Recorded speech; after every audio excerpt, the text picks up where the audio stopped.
भोजपुरी के शेर, भोजपुरी के किंग, भोजपुरी के महानायक या भोजपुरी के बादशाह मोहम्मद रफ़ी, जो भी कह लीजिए, पावर स्टार पवन सिंह की ज़िंदगी में म्यूजिक डायरेक्टर प्रियांशु सिंह का क्या रोल है ये किसी से छिपा नहीं है।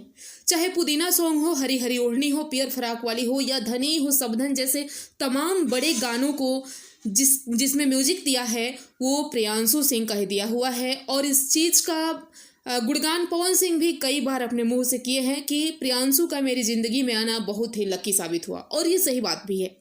और एक चीज़ और है कि इतने कम समय में भोजपुरी इंडस्ट्री में शायद ही कोई म्यूजिक डायरेक्टर या कलाकार हो जो कि इतने कम समय में तेज़ी से उभरा है।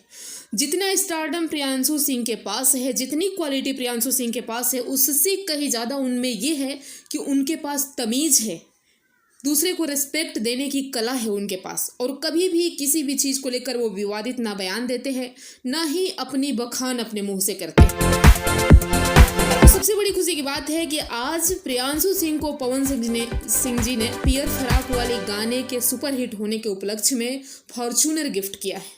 जी हाँ, आप ये देख सकते हैं, उन्होंने फेसबुक से लेकर इंस्टा, यूट्यूब पर हर जगह कम्युनिटी पोस्ट किया है, उसको कमिंग सून में डाला गया है। तो बहुत ही खुशी की बात है और तहे दिल से शुक्रिया पावर स्टार पवन सिंह जी को, जो इस तरह के कार्य से ज़रूर ही जो आपको प्यार करने वाले आपके डायरेक्टर है, राइटर है, उनका मनोबल और बढ़ेगा, और इस तरह के कार्य भोजपुरी इंडस्ट्री में होते रहना चाहिए। बधाई हो प्रियांशु सिंह, आपको इतने कम समय में इतनी बड़ी सफलता की सीढ़ी चढ़ने के लिए। वाकई में ये सबके लिए मुमकिन नहीं। आप लोग का इसमें क्या राय है, कमेंट कीजिए। वीडियो में मिलते हैं नेक्स्ट अपडेट के साथ।